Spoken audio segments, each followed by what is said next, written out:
our job, especially here at the White House, isn't to call balls and strikes and say, well, this person only violated part of the law, or let them go on this. If this was any other subject, if this was tax evasion, we said, well, they really only violated a little bit of, they only cheated on their taxes a little. You wouldn't be saying, hey, should they really be going to prison or should they be getting a fine? At some point, laws are laws. And if people have a problem with a law, whether it's at the local, state, or federal issue, then we should, petition our lawmakers and the executive and at that particular branch of government and change it. But our job shouldn't be to figure out, should this individual not have to abide by the law? Should this individual get a pass? If we want to change the law, we've got a very amazing process here in this country to both create and change laws.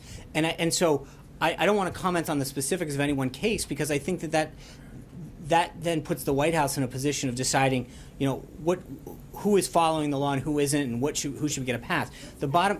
What you just said, right? A prioritization of cases. No, there's a difference. When you have 13 or 14 million people that are in the country, I think it's one thing to say prioritize people who pose a threat to public safety, and go after this individual or that individual or whatever. There's no question that you have to have priorities in anything.